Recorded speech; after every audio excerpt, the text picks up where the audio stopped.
여야가 대통령실 국감에서 책임 소재와 문책 대상을 놓고 다시 한번 시각차를 드러냈습니다. 민주당은 이상민 장관 등의 사퇴를 요구했지만 대통령실은 경질이 급한 것이 아니라며 사실상 경질론에는 선을 그었습니다. 네, 민주당은 오늘 이태원 참사 규명을 위한 국정조사 요구서를 제출하겠다라고 밝혔는데요. 이런 내용들 포함해서 정치권 소식들 최수영 시사평론가, 김성환 시사평론가 두 분과 이야기 나누겠습니다. 어서 오십시오. 네, 안녕하세요. 네, 이태원 참사로 연기됐던 운영위의 대통령실 국정감사 어제 있었습니다. 김대기 대통령 비서실장 등이 출석했는데 예상대로 이태원 참사와 관련해서 여야의 공방이 치열했습니다. 먼저 어제 치열했던 대통령실 국감 영상 보고 대담 시작하겠습니다. 그리고 장관, 경찰청장 등 내각의 구성원 중에 대통령께 사의를 표명한 사람이 있습니까? 아직은 없습니다. 네. 그러면 대통령께 실장님이 문책 인사를 건의하신 적 있습니까? 없습니다. 한독수 총리, 이상민 장관, 윤희근 청장에 대해서 책임을 지도록 하는 게 응당한 조치 아니겠습니까? 실장님 답변해 주십시오. 그다음에 의원님 아시다시피 새로 임명하는데 2달 넘게 걸립니다. 그 공백을 어떻게 하겠습니까? 네, 야당은 정치적인 책임을 물어야 한다라고 지적을 하고 있고 대통령실 기조는 조금 다른 것 같습니다. 사건 수습이 먼저이니까 현재까지 문책 인사를 건의한 것도 없고 매번 사건이 터질 때마다 장관 바꿔라 정치 바꿔라 하는 것도 후진적이다 이렇게 본다는 건데 네, 대통령실의 입장 어떻게 들으셨습니까? 저는 선이 아직 그어진 것은 아니라고 생각을 합니다. 그러니까 지금 방점이 찍혀 있는 것은 사태 수습 후에 어떻게 하면 균형 있게 책임을 물을 것이냐. 그러니까 법적 책임과 정치적 책임을 별도로 좀 생각을 하는 것 같아요. 그러니까 네. 지금 특수본이 6명에 대해서 기소를 하지 않았습니까? 대부분 실무자들입니다. 그러니까 뭐 서장, 상황관리관, 용산 소방서장 등 이런 이제 실무에 대한 분들인데 이분들에 대해서는 이제 직무에 관련한 범위 속에서 어떻게 여기를 위반했는지를 들여다보겠죠. 그건 법적 책임인 거고. 그러나 어찌됐건 저는 행정안전부 장관은 우리 정부 조직법에 이렇게 돼 있습니다. 국가안전 및 재난에 관한 정책의 수립, 총괄, 사무를 관장토록 한다. 네. 지금 그렇다면은 사실은 소방방재청, 그다음에 경찰청, 그다음에 심지어 용산구청, 지방자치단체까지 모두가 행안부 장관의 관할에 있다고 봐야 합니다. 그렇기 때문에 법적 책임은 제가 별도로 하더라도 이렇게 사무를 수립하고 총괄하고 이런 사무를 모든 걸 관장해야 되는 주무장관의 입장에서 어떻게 마지막까지 그러면 책임을 안 질 수가 있느냐, 저는 그건 별도라고 봅니다. 그렇기 때문에 지금은 사태 수습에 방점이 찍혀져 있고, 그럼 지금 행안부 장관이 지금 만일 그만둔다 그러면은 이 사태를 수습할 최고 책임자는 행안부 소속의 재난안전관리본부장이거든요. 네. 그렇다면 과연 이것이 정말 실효성 있고 그다음에 좀 어떻게 말하자면 책임감 있는 사태 수습과 결론이 날 수 있을까, 이런 점을 놓고 봤을 때 결자 해제 심정으로 행안부 장관이 어쨌든 사태 수습과 마무리 결과에 대한 책임까지는 마무리 져야 될 것 아니냐, 이런 논란을 봐야 될 것 같고요. 왜냐하면 과거 사례에도 세월호 때 행안부 해수부 장관 때 이주영 장관이 팽목항에 계속 머무르면서 정말 김밥 라면으로 때우면서 수염 길러지면서 그렇죠.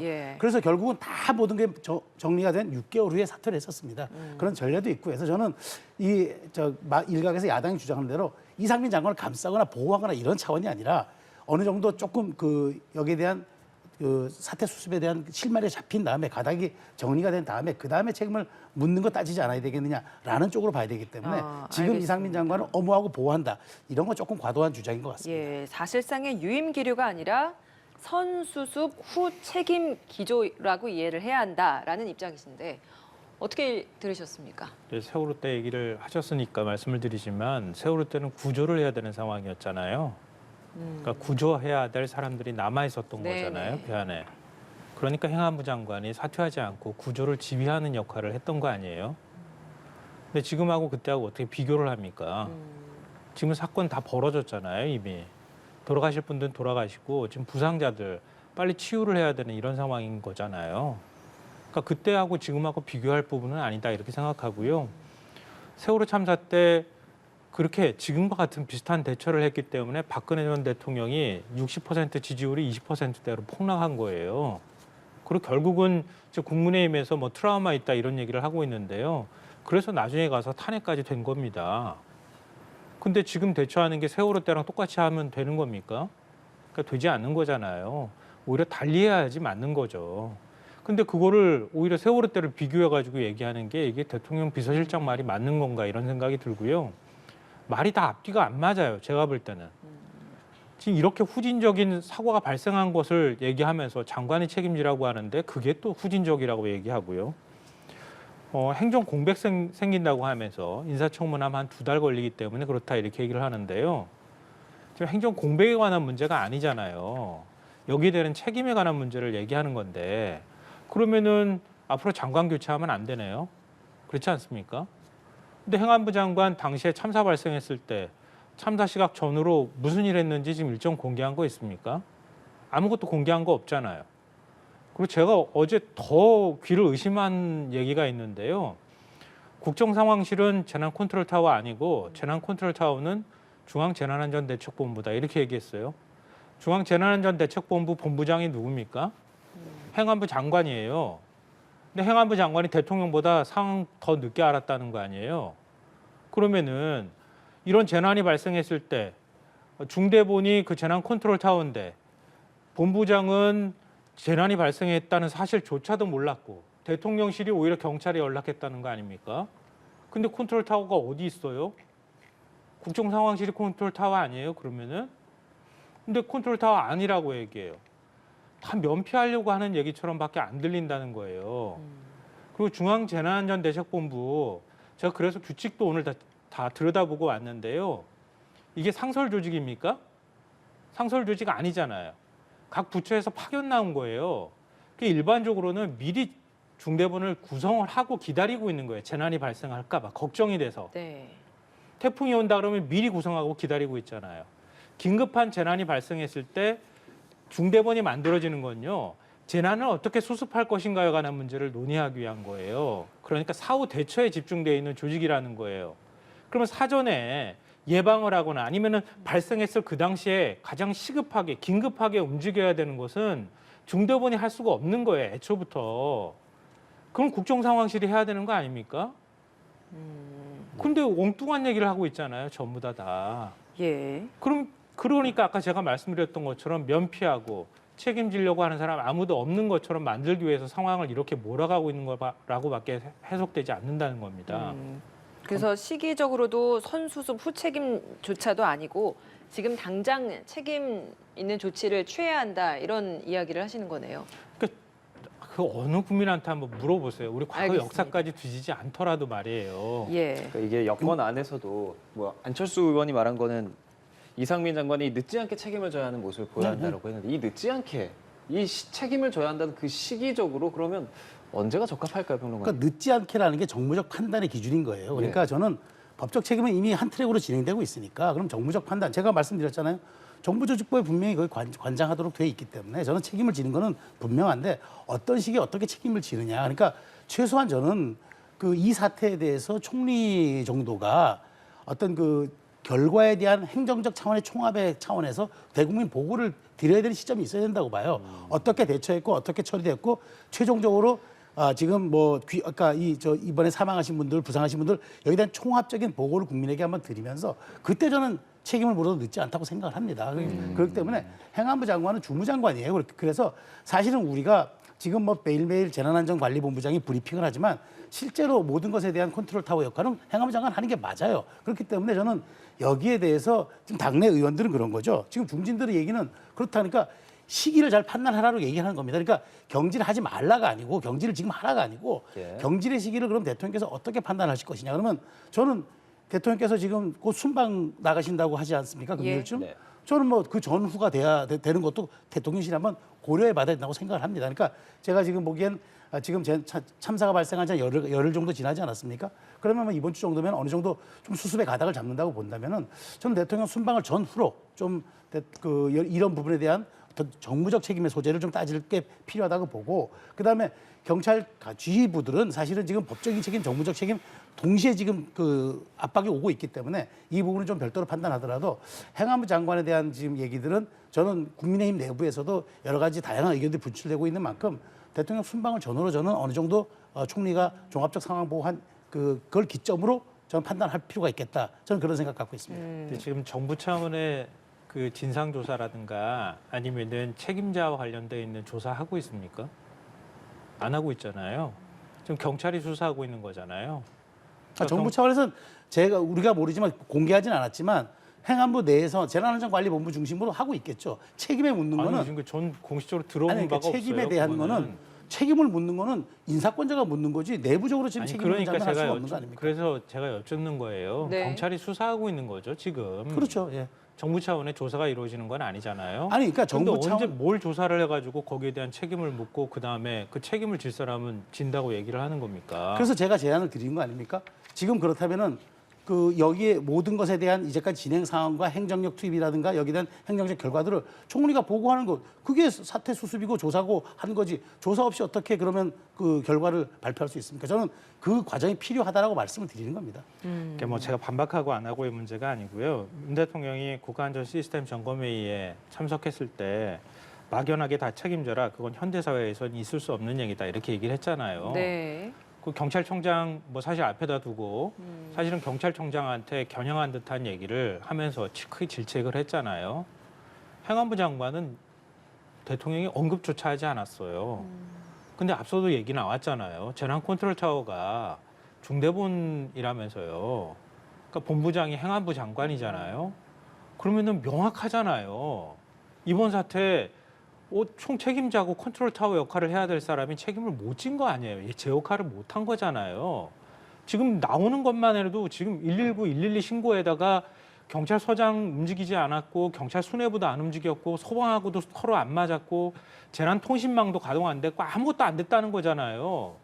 그럼 행안부 장관이 책임져야 되는 거잖아요. 그러니까 대통령 그날 국가안전관리 시스템 회의에서 하신 말씀의 방점은 우리가 이런 말이 있잖아요. 우리 모두의 책임입니다라고 하는 말은 그 누구의 책임도 아니라는 말과 같다는 얘기가 있어요. 그렇다면은 책임에 대해서 명확하게 소재를 규명하자면 지금 다 알아요. 정부가 지금 어제 총리도 인정했듯이 그 시간 국가는 없었다고 인정했습니다. 네. 자 그렇다면 여기에 대해서 무엇이 어떻게 없었는지 있어야 할 곳에 어떤 자리가 배치가 되지 않았는지 여기에 대해서 대응이 실시간적으로 왜 단계별로 부적절했는지 무대응했는지 이걸 따지고 들자는 거예요. 그래서 대통령께서 안전관리 시스템 회의를 주재하시면서 정확하게 가라. 다만 경찰에 대한 질책은 그 누가 보더라도 현장 대응에 있어서 미진했고 미비했고 그다음에 정말 최선을 다하지 않았다는 것이 입증됐으므로 거기에 대한 질책을 간 거지 그것으로 경찰에만 모든 책임을 묻고 다른 사람 책임을 묻지 않겠다 이렇게 너무 좀 확대 해석하는 것 같고요. 저는 그런 점에서 지금의 책임 소재 규명 중요하죠. 그래서 분야별로 왜 그럼 재난통신망 1조 5천억짜리가 가동되지 않았는지 들여다봐야죠. 그게 사실 지난 정부에 구성했고 운용은 이번 정부에 했는데 왜 그럼 이것이 작동되지 않았는지 들여다봐야죠. 그런 것들이 들여다보는 게 차후 사고 재발 방지를 위한 구체적인 우리 사회의 진일보하는 방법들이지. 저는 거기서 알겠습니다. 책임 소재를 너무 거기서 중대본이냐 국정상황실이냐 너무 이게 지엽적인 문제라고 생각합니다. 예, 이게 아직 진행형인 상황이다 보니까 책임을 물을 것인가 안 물을 것인가 역시도 아직 좀 열린 결말인 것 같습니다. 조금 더 저희가 지켜보도록 하죠. 자, 어제 운영의 국감증인으로 출석했던 김은혜 홍보수석, 강승규 사회수석 여기에서 포착된 메모 한 장이 또 논란이 됐습니다. 웃기고 있네라는 이 메모. 자, 결국에는 퇴장당하는 일까지 있었습니다. 사적인 대화였다라고 두 수석은 해명하고 있는데 어제 상황 어떻게 보십니까? 두 분이 증인으로 대통령실 국정감사에 출석한 거잖아요. 그러면 증인이고 참고인이고 다 그렇잖아요. 또 사실 대통령실 수석이잖아요. 그러니까 아무리 100번 김은혜 수석 말을 제가 동의해서 그런 사적인 대화를 하더라도 국감하면서 낙서한 거잖아요. 저는 그거는 아니라고 봅니다. 예. 그러니까 어제 주호영 위원장이 야당의 요구가 너무 거세니까 회의를 주재하기 위해서라도 퇴장을 명했는데 저는 두 분이 사과를 했습니다만 그럼에도 불구하고 저는 이것이 마치 대통령실이 어떤 사안에 대한 태도처럼 비춰질까 봐 우려가 큽니다. 그래서 두 분 수석은 어찌됐건 질의에 대한 답변 준비를 하는 실무의 책임자로서 메모를 한다거나 이런 모습이 사실은 그 자리에 있으라고 하는 건데 거기서 아무리 사적인 대화라고 100번 양보해서 얘기하더라도 저런 이야기를 쓰고 또 지우고 이런 모습들이 과연 사실 국회를 존중하는 모습들인가에 대한 그런 본원적인 질문도 예. 있지만 어쨌든 저는 대단히 부적절했다. 그렇기 때문에 여기에 어제 대통령실 비서실장이 얘기했더라고요.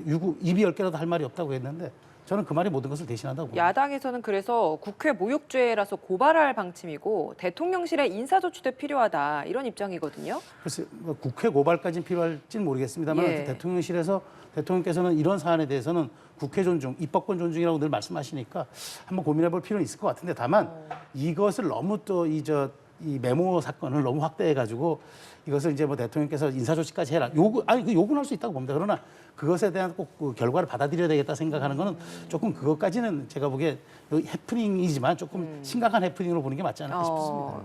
사적 대화였다고 해서 주호영 위원장이 어떤 대화였냐 그래야 오해가 풀린다 그랬는데 그런 것까지 말할 이유는 없는 것 같다 이렇게 이야기를 했어요. 어떻게 보세요? 저는 뭐 많은 분들이 비슷하게 생각하셨을 것 같은데요. 날리면 발언 또 생각났어요.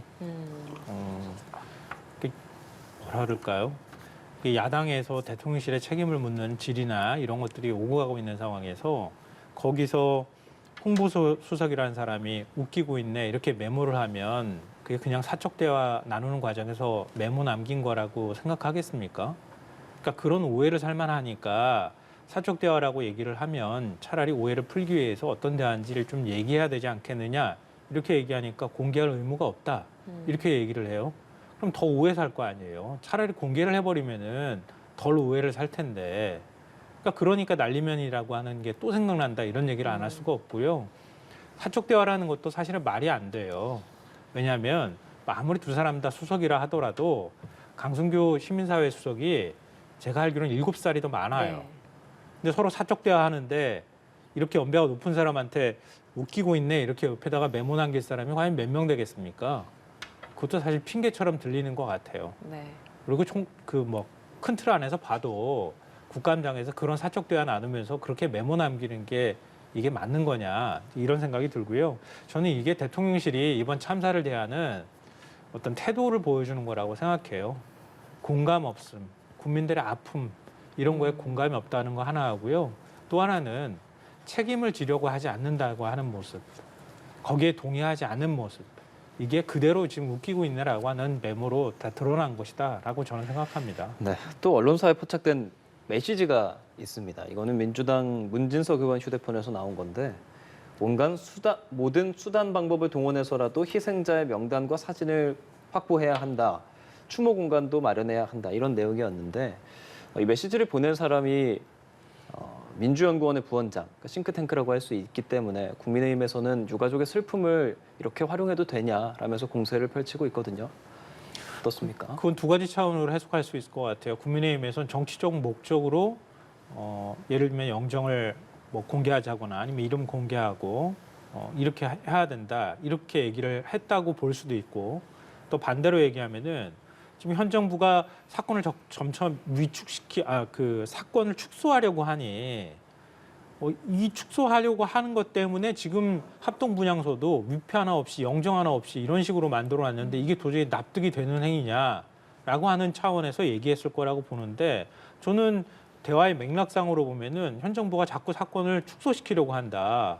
그러기 위해서 합동분향소를 이런 방식으로 만들어놨다고 하면 민주당 야당 입장에서 이런 부분들에 대한 문제제기해야 되는 거 아니냐라고 하는 의미에서 그걸 만약에 글을 써서 보냈다고 하면 그러니까 저는 그런 해석을 하고 있지만 그랬다면 충분히 가능한 의혹 제기라고 생각합니다. 문제 제기라고 생각하고요. 희생자들이 그 공개를 원치 않아 한다라는 이야기도 있는데. 그것도 몇 명한테 확인했다 이렇게 네. 얘기를 하고 있잖아요. 대통령실에서 다 일일이 확인했습니까? 그거 아니잖아요. 만약에 일부 분들이라도 유가족에서 아니 이런 식으로 하는 게 어디 있습니까? 라고 문제 제기를 한다고 하면 그것도 또한 그러면 들어야 될 얘기 아니겠어요? 그러니까 다 확인하지 않은 내용이 마치 뜻처럼 얘기되는 것도 너무 지나치게 과장해서 해석하는 것이다 이렇게 생각하고요. 우리 이 상례라는 게 있잖아요. 상례라는 거를 비춰봤을 때 영정 하나 없이 위패 하나 모시지 않은 상태에서 분향소 만드는 것 기존의 전례하고 비춰봤을 때도 맞지 않는 거잖아요. 알겠습니다. 충분히 의혹 제기나 문제 제기를 할 수 있는 상황이다라고 생각합니다. 저는 그 민주연구원이 뭐 하는지 좀 묻고 싶어요. 당의 정강 정책을 연구하는 게 아니라 재난의 정치화를 연구합니까? 민주연구원 부원장이라는 남영희 부원장이라는 분은 최초부터 이 사건에 대한 음모론을 제기했고 경찰이 없어서 이렇게 됐다고 얘기했고 또 이 민주연구원 누군가 이게 보냈다고 해서 그냥 검토했을 뿐이라고 얘기하는데 이것이야말로 전형적 꼬리 자르기 아닙니까?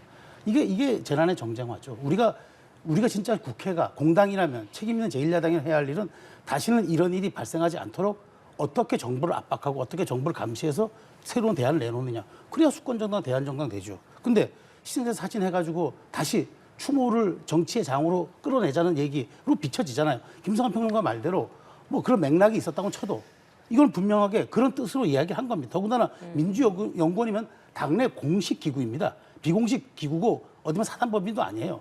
그러면 여기에 대해서 그런 일이 있었다면 사실이 아닐 뿐더러 우리는 이거 검토해보지도 않았다 정확하게 얘기를 해야 되는데 마치 이건 뭐 그 관련 논의가 없었다는 식으로만 꼬리 자르기 한다면 그것도 민주당으로서는 사실은 책임 있는 그 언급이 아닌 거죠. 그래서 저는 이 문제에 대해서 저는 뭐 더 이상 언급하고 싶지 않고 본인 당내 언급이 없었다니까 앞으로 안 하겠죠. 그렇지만 이렇게 오해받을 행동들 계속 반복하면요.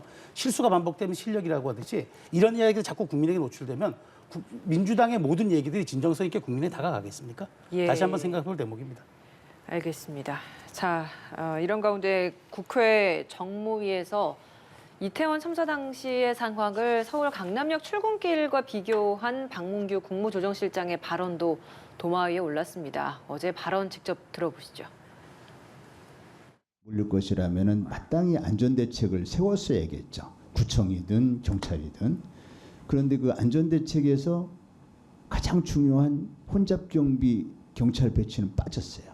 그 원인이 뭐냐는 거죠. 생각해 보십시오. 일상에서 저희 강남역에 하루에 거기 통행하는 강남역을 이용하는 인원이 13만이 넘습니다. 매일입니다. 그거는 이태원은 아니고 강남역 매일의 우리 일상이 근데 그건 평일에도 그렇고 매일 그렇게 돼 있습니다. 우리 일상의 위험이 너무 많이 있는데 그거에 너무 무감각해 왔다는 점을 지적하고 싶습니다. 네, 정무위에서 나온 국무조정실장의 발언이었습니다. 이태원 참사 강남 인파와 비교를 하게 된 겁니다. 이게 얼핏 보다 보면 사실 국민들의 부주의로 이런 사건이 일어났다라고 해석될 수 있는 대목이어서 굉장히 좀 조심스러운 것 같습니다. 저 또 언급의 시점이 말이죠. 사실 그 지난 지하철 그 1호선 그때 뭐죠? 우리 무궁화호 탈선 사건 때문에 네. 시민, 우리 서울 시민들하고 경기도민들 전 국민들이 이틀 동안 엄청난 혼란을 겪었어요. 심지어는 그 주요 역에서 막 압사 위험까지 느꼈다고 일일이 신고할 정도가 있었던 게 바로 어제입니다. 그런데 그 국무조정실장이라는 분이 강남역을 사례로 듭니까? 그리고 강남역에 하루 인파가 13만 8천 명 가는 게 놀러 가는 겁니까? 출퇴근하러 가고 일하러 가고 생업 때문에 가잖아요. 우리의 일상이거든요. 일상이잖아요. 근데 그게 마치 무슨 그 시민들의 시민의식이 없어서 물론 저는 그 지적하고자 하는 의도는 압니다. 그러니까 우리가 재난자 시스템도 중요하고 정부의 대응도 중요하지만 시민의식도 필요하다는 얘기를 하고 싶었겠죠. 그렇지만 왜 사례를 저걸 듭니까? 저는 국무조정실장이면 사실은 총리실과 그 부처를 컨트롤 타워 하는 분인데 저 정도 인식과 저 정도 정무적 감각을 가지고 국회에서 답변을 한다? 저는 조금 문제가 있다고 보고요. 물론 본인 입장에서는 억울할 수 있겠으나 저거는 지금 고위공직자로서 국민의 감정과 정서뿐만 아니라 정부의 대처와 고위공직자의 인식이 어떤지를 보내준 사례일 수 있기 때문에 대단히 신중해야 할 발언들을 저렇게 비유법을 잘못 쓰면요. 대단히 큰 후폭풍이 옵니다. 그러니까 그렇게 하더라도 정확하게 데이터나 팩트에 근거해서 차라리 얘기를 해야지 왜 사례를 우리 국민들이 자주 이용하는 지하철역을 댑니까? 저는 조금 저건 대단히 좀 말을 좀 듣기에 좀 불편한 그런 발언이었다고 생각합니다. 알겠습니다. 김평론가님. 대통령실 종교 다문화 비서관이라는 사람이 지냈다는 사람이 그런 얘기 했었잖아요. 거길 왜 가가지고 그러냐. 이런 얘기들 SNS 글 올려가지고 또 말리지 비판을 못한 부모에 대한 이야기가 네, 있었죠. 그런 비판을 사기도 했는데요. 그런 인식에서 별로 나아간 게 아니다. 그래서 오히려 좀 딱하기도 하고 그런데요. 국민들을 왜 자꾸 가르치려고 합니까? 그러니까 생업을 위해서 어쩔 수 없이 그렇게 움직일 수밖에 없는 그런 환경이 조성되어 있는 것인데 그러면은 강남역을 한 10배 늘려두든가요. 사고 당하지 않도록. 그렇지 않아놓고 거기에 어쩔 수 없이 그렇게 생활비 위해서 움직이는 사람들을 그 인파를 그렇게 표현하는 게 이게 맞는 건가 싶기도 하고요. 그러니까 강남역 인파도 많았고 이태원 인파도 많았으니 이태원 인파는 그거는 그렇게까지 심각하게 왜 바라보지 않느냐. 강남역하고 예. 같으니 심각하게 바라보지 않을 수도 있는 거 아니냐. 이런 식으로 논법으로 연결하려고 한다 그러면 대단히 무책임하다. 이전에 헬로윈 축제 때 2년 전까지만 해도 안전사고 우려 대비하고 그랬다는 거 아니에요? 그 전에도 그랬고. 근데 그때는 했는데 왜 지금은 안 합니까? 결국은 자신들의 책임을 회피하려고 하는 얘기밖에 들리지 않아서 아마 많은 분들이 불편하게 받아들이지 않았을까 싶습니다. 예. 국정조사 이야기를 좀 해보겠습니다. 오늘 조금 전에 속보가 나왔던 걸로 보면 민주당과 정의당, 기본소득당 이렇게 국정조사 요구서를 국회에 제출하기로 했다라고 나왔습니다. 여야의 합의는 결국엔 또 이루지는 못하는 것 같고 어쨌든 국정조사로 진행이 될 것 같은데 합의 없이 국정조사 진행되는 이상은 어떻게 보십니까? 예, 뭐 4분의 1 국회 제적의원 4분의 1 이상이 발의하고 과반이 통과하면 되는 거죠. 저 동의하면 되는 거니까 전 통과가 될 거라고 봅니다. 저는 뭐 시기의 문제지 뭐 국회의장이 이걸 뭐 저 야당이 다 모아서 왔는데 거부할 수는 없을 거라고 보고요. 그러면 이제 통과되는 일만 남았는데 저는 사실 이런 부분에 대해서 조금 너무 서두르지 않나 싶어요. 그러니까 제가 아까 말씀드린 대로 국정조사 할 수 있죠. 뭐 필요하다면 당연히 저는 해야 된다고 봅니다. 국회의 권능이니까요. 그리고 국민의 대의기관이 진상을 좀 더 알고 싶다고 하면 하나 해야죠. 근데 왜 굳이 이렇게 서두를까라는 생각이 드는 거죠. 그래서 저는 일단 경찰 수사를 좀 지켜보자. 왜냐하면 사실 민주당이 경찰 수사권을 독립하자고 했을 때 우리는 경찰의 영향을 믿는다고 그랬잖아요.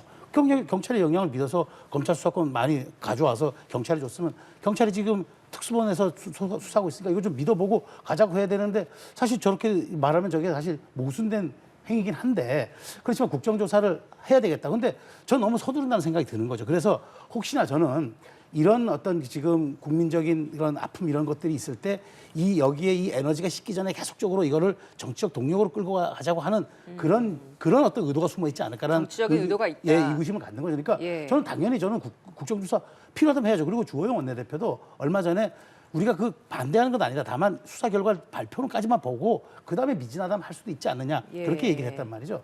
그렇기 때문에 저는 뭐 이게 통과가 되면은 뭐 이번 주나 다음 주나 충분히 통과가 되겠죠. 그러면 이제 바로 이제 국정조사의 그런 이제 전국으로 들어갈 텐데 이게 뭐 진상규명은 또 법적인 걸로 진행되고 이거는 국정조사는 저는 정말 나중에 이 모든 것들이 사고 재발 방지와 우리 사회의 선진화에 맞춰져 있는 그런 국회의 국정조사가 돼야 되는데 너무 또 이것을 그 사안에 자잘하게 증인들 불러다 놓고 이번 국정감사 때 하듯이 반복되지 않을까 그 정도 수준이 되지 않을까 싶어서 조금 서두른다는 감은 있습니다. 예, 필요하면 해야 하지만 이렇게 급하게 추진하는 건 정치적인 의도가 있어 보인다. 이런 지적이신데 사실 일각에서 많이 이야기하는 것 역시도 지금 국정조사를 추진한다 하더라도 수사 대상인 사람들은 수사 중이기 때문에 말할 수 없습니다라고 하면서 발언을 또 피하다 보면 결국에는 아무것도 이제 나오는 것 없는 국정조사가 되지 않겠느냐. 이 점을 좀 의식을 하더라고요. 그러니까 실효성 부분에 대해서는 어떤 의견이십니까? 그게 국민의힘의 생각인 것 같아요. 제가 볼 때는. 그러니까 그런 의도를 만약에 갖고 있다고 하면 그렇게 판단하는 건 그건 오판이다. 저는 그렇게 생각하는데요. 과거에 대형 참사가 발생했을 때 국정조사 안 했습니까? 그러니까 삼풍백화점 붕괴 사건부터 시작해가지고 그 이후에 세월호 참사, 가습기 살균제 참사, 국정농단 사건 다 국정조사 했어요. 그때는 뭐 수사 안 들어가서 안 했습니까? 국회가 할 역할이 그건 거예요, 사실은. 이런 문제가 있을 때 그냥 수사의 몫으로, 형사 처벌에 관한 몫으로 두지 말고 국가 시스템에 과연 뭐가 문제가 있는지 이런 것들 들여다봐야 거기에서 공감대가 최소한 형성이 돼야 그다음에 법률을 개정을 하든가 하지 않겠습니까? 그게 근본적인 어떤 대책으로 나갈 수 있는 가장 지름길이 될 수 있는 거잖아요. 그러니까 국정조사가 사실은 필요하다 이렇게 얘기를 하고 있는 건데요. 그래서 저는 국민의힘에서 자꾸 뭐 물론 여당이니까 이번 사태의 파장을 좀 줄이고 좀 나중에 대책 만드는 데 집중했으면 좋겠다 이런 마음을 갖는 건 중요한데 네. 지금 이렇게 자꾸 막으려고 하잖아요. 그럼 한번 과거 전례 볼까요? 세월호 참사 발생하고 난 다음에 비슷한 패턴으로 갔어요. 근데 세월호 참사 특조위부터 시작해가지고 사참위까지 몇 차례 걸쳐서 진상조사했어요. 세월호 2년까지 해가지고 와서 사고 원인 시뮬레이션하고 이런 게 도대체 몇 년 걸렸습니까? 사회적 참사 특조위도 역시 마찬가지였어요. 가습기 살균제도 한 10년 걸렸어요. 그러고 난 다음에도 지금 의혹 뭐 사건 다 끝나지도 않은 상황이에요. 시간이 매우 중요합니다. 애도하는 것도 중요하지만요. 왜 생태 같은 우리 자식들이 저기에 가서 저렇게 죽을 수밖에 없었는지에 대해서 알려줘야 되는 거예요. 왜 이런 일들이 발생했는지 같이 아파하고 공감하고 거기에 책임질 사람들이 빨리 책임을 져야 그래야 납득이 되는 거예요. 그거 시간 늦추고 뒤로 자꾸 미루잖아요. 나중에 가서 국민적 분노가 쓰나미처럼 몰려오게 된다. 그러니까 국민의힘은 지금 단순히 뭐 정치적 판단이나 정책 이해관계 가지고 계산을 할 게 아니라 최대한 빨리 이 문제에 대해서 문제를 해결하려고 하는 의지를 보여주는 게 더 네. 중요하다. 근데 그 의지가 별로 보이지 않는 것 같아서 좀 걱정입니다. 예, 국민의힘 역시도 마냥 반대만 하고 협조를 하지 않으면 결과적으로는 또 이게 손해인 상황이 되지 않겠습니까? 그렇죠. 나중에 그러니까- 증인 출석이나 이런 부분에 있어서 그렇죠. 목소리를 내지 못하니까요. 그러니까 저는 그래서 제가 말씀드린 대로 필요하다면 저는 당연히 해야 된다고 봅니다. 그리고 여기에 대해서 국민적 분노가 있는 것도 사실이고 또 여러 가지 앞으로 이런 유사한 사례가 재발되면 어떡하나 우려도 있는 건 사실이에요. 그러면 저는 이것이 종합적이고 총체적인 완결판을 국회가 좀 내줘야 된다고 보는데 마치 지금 여기 정부 여당이 지금 좀 약간 수세에 몰려 있으니까 이참에 우리가 국정조사라는 이 제도를 통해서 좀 압박을 더 해가지고 해보자 이런 정책 의도가 숨어 있다고 저는 보기 때문에 이제 지금 속도를 좀 하자는 거고 저는 국민의힘도 마찬가지입니다. 지금 이걸 언제까지 반대하겠습니까? 근데 다만 중요한 건 지금 최소한 경찰 조사가 1차 조사 발표는 아직 안 났잖아요. 그리고 지금 여기에 대해서 뭐 또 특검 가자는 얘기도 또 뭐 이재명 대표는 국조 가지고는 또 안 된다. 특검 가야 된다고 또 했어요. 그렇기 때문에 저는 이런 속내들이 전부 정치적인 그런 득실에 얽매여서 이게 들여다보는 건 아니냐. 그러니까 이렇게 가가지고는 전 제1야당이 자세가 아니다라고 저는 지적을 하는 겁니다. 알겠습니다. 지금 뭐 윤석열 정부 들어서 직권남용, 직무유기 가지고 수사 다 들어가고 있잖아요. 감사원 감사도 하고 있고 나중에 가서 제가 볼 때 자칫하면요. 이거 다시 다음 정부에서 또 다시 수사하겠다고 나올 거예요. 지금 책임 안 지는 사람들도 뭐 책임지려고 하지도 않는 것 같은데요. 경찰 수사 믿을 수 있습니까? 지금 경찰 수뇌부 압수수색만 했다고 하는데 과연 어디까지 칼 겨눌 수 있습니까? 민주당은 그 경찰력 경찰 수사권 이전할 때 그런 경찰이 충분하게 그걸 할 수 있는 역량이 된다고 해서 보내줘놓고 이제 와서는 그걸 당신들 능력이 안 되고 중립도 입증이 안 되니까 다시 국조로 가자. 또 이렇게 얘기하면 모두 앞뒤가 안 맞는 얘기잖아요. 그러니까 유리한 얘기는 하고 불리한 얘기는 쏙 아니 빼고 그러니까 저는 얘기하는데요. 민주당이 지금 자가당 그러니까 차기란 얘기죠. 그렇게 했기 때문에 민주적 통제하겠다고 경찰국 그 반발 무릅쓰고 경찰국 만들었잖아요. 이상민 행안부 장관이 치안정감, 치안감 면접까지 봐가지고 인사했잖아요. 자기가 임명한 사람들입니다. 근데 문재인 정부에서 알박기 하고 갔다고 지금 핑계대거나 책임 전가하는 데가 누구예요? 국민의힘이잖아요. 예. 그 합당한 책임 물으면 될 일이고요. 그거는 저는 지금 민주당의 태도를 얘기하는 거죠. 그러니까 민주당은 그때는 맞고 지금은 틀립니까? 아니 그러니까 민주적 통제하고 있다며 윤석열 정부가. 근데 왜 안 합니까? 하고 있잖아요. 민정수석실이 없어서 민주적 통제를 어떻게 합니까? 지금 하려고 아니 그러니까 민주적 네, 통제 이야기가 너무 하겠다고 멀리 가버리는 것 같습니다. 행안부에서 예. 경찰국 만들었잖아요. 경찰국은요. 인사를 지원하기 위한 지원 기구에 불과합니다. 제가 윤석열 정부에서 밝힌 거 그대로 다시 말씀드린 거예요. 알겠습니다. 이 주제 여기까지 이야기하겠습니다. 자, 이태원 참사 원인으로 범정부 차원의 마약 단속을 지목했던 민주당 황운하 의원을 두고 직업적인 음모론자라고 한동훈 법무부 장관이 발언을 했었죠. 이게 파장이 계속 이어지고 있습니다. 황 의원이 한 장관을 고소했고 또 한 장관의 사과를 요구했지만 한 장관은 사과의 뜻 없다 이런 입장을 밝히고 있죠. 두 사람의 그간 있었던 주요 발언들 한번 모아봤습니다. 같은 직업적인 음모론자들이 이런 이국민적 비극을 이용해서 정치 장사를 하는 건 잘못된 거라고 생각합니다. 공연히 모욕적인 표현을 함으로써 완벽하게 모욕죄를 저질렀습니다.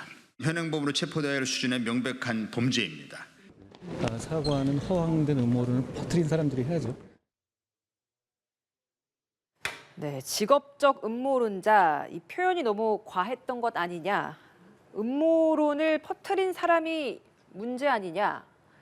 이 두 가지 공방인 것 같습니다. 네. 자, 어떤 의견이십니까? 저는 한동훈 장관의 반박은 충분히 이해가 됩니다. 그러니까 김의겸 의원이 3번 다 지적해서 3번 다 헛발질 했잖아요. 예. 뭐 악수 사건도 그랬고 미국 출장 사건도 그랬고 이번 뭐 아직 이번 사건은 지금 뭐 실체적 진실규명이 진행 중이니까 이거는 별도로 치더라도 최소한 그 지금 지금 그 김의겸 의원이 얘기한 것에 대해서 신빙성이 많이 실리지 않고 있는 상황은 분명해 보이고 그리고 이 황운하 의원도 마찬가지예요. 황운하 의원도 보면은 그동안 지적하는 모든 문제들, 그러니까 자기가 앞뒤가 안 맞는 경우들이 있었어요.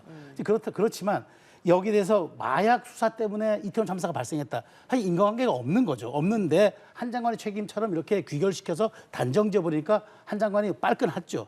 했지만 음모론자라고 직업적 더이다 국회 대의기구 의원들을 직업적 음모론자라고 한 거는 이거는 저는 사실 좀 국회 경시가 아닌가 싶어요. 그러니까 아무리 국무위원으로서 자기가 억울하고 여기에 대해서 항변하고 싶은 생각이 있더라도 직업적 음모론자, 다른 표현을 쓰는 게 저는 적절하지 않았을까 봐요. 네. 황운하 의원 같은 경우도 자기 지역구에 수해가 났을 때 한 명이 심정지 상태였는데 불구하고 그 모임에서 술자리에서 막 웃는 사진이 나가지고 굉장히 곤란스러운 것도 있는데, 그럼 그렇다면 이분들이 좀 발언도 좀 수위 조절을 했었어야 되는데 마약 수사와 참사와 무슨 인과관계가 있습니까? 그렇게 그런 것들이 좀 어쨌든 한동훈 장관에 대해서 그런 적개심과 분노를 드러냈다 하더라도 한동훈 장관 대응이 이러면 안 되죠. 직업적 음모론자라고 하는 거는 본인이 조금 감정을 격해 있고 그다음에 통제하지 못하는, 그다음에 국무위원으로서 품격 있는 워딩, 그다음에 단어 선택 이런 게 좀 문제가 있었다고 보는데, 어쨌든 저는 이런 일들이 격가지처럼 자꾸 이게 말하자면 본론처럼 자꾸 이게 등장하는 게 저는 한동훈 장관을 위해서도 별로 좋은 일은 아니라고 생각합니다. 예, 경찰의 마약 수사가 법무부 장관과 무슨 상관이 있느냐.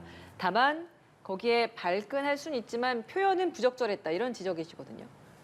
네, 뭐 이전에 술자리 문제 의혹 제기가 있었잖아요. 그거에 대해서 명확한 근거를 제시하지 않은 상태에서 의혹 제기한 부분, 뭐 한동훈 법무부 장관 저는 일부 반발할 수 있을 것이다 이렇게 생각합니다. 법무부 장관이라고 뭐 억울한 거 없으리란 법은 없는 거잖아요. 근데 이번 참사 발생하고 난 다음에 마약 단속에 집중하다 보니까 당시에 인파 관리 제대로 못한 거 아니냐라고 하는 의혹 제기, 이게 그렇게 터무니없는 얘기입니까? 인과관계가 명확하게 연결됐다고 보기는 어려울 수 있겠지만, 예를 들어서 당시에 경찰에 137명이 있었다는 거 아니에요? 마약 단속하는 사법경찰이 50명이 들어가 있었다는 거 아닙니까? 그러면 현장 인파 통제하는 경찰이 수가 부족하다고 하면 차라리 마약과의 전쟁이나 이런 것들 한동훈 장관이 강조했던 거 아니에요. 근데 검찰은 그 당시에 이제 마약 수사를 하지 않았다라고 이야기를 하다 보니까 경찰의 마약 단속과 검찰 혹은 이게 법무부의 이게 무슨 연관이냐, 모든 것이 나로부터 귀결되냐라는 게 한동훈 장관의 발언이죠. 윤석열 대통령도 마약과의 전쟁 얘기했어요. 예. 대통령이 얘기하면 한동훈 장관이 얘기하고 대통령도 얘기했잖아요. 근데 경찰이 그거 마약 단속하는 게 이게 무관하다고 얘기할 수 있습니까? 그러면 야당 입장에서 좀 더 많은 경찰력이 투입되기 위해서는 이게 마약과의 전쟁이든 단속하는 거 그게 연결이 될 수 있는 것 아니냐라고 충분히 문제 제기할 수 있는 거 아니에요? 근데 이런 걸 가지고 무슨 직업적 음모론자라는 식이다, 뭐 하는 등 이런 식의 얘기를 하는 게 이게 적절한 얘기입니까? 그리고 한동훈 장관은 뭐 얘기만 나오면 자기와 관련돼 있는 문제에 있어서는 방어권 얘기하고 법적 대응 얘기하는데요. 그거는 검사 시절이었을 때 하는 얘기죠. 알겠습니다. 지금 법무부 장관이잖아요. 네. 법무부 장관이 소송 내면 그 절차가 제대로 진행이 되겠습니까? 알겠습니다. 참을 때 참을 줄 알아야 정치를 해도 할 수 있는 거 아닐까 싶어요. 네, 오늘 말씀 여기까지 듣겠습니다. 최수영, 김성환 두 시사평론가와 함께했습니다. 고맙습니다. 고맙습니다. 네.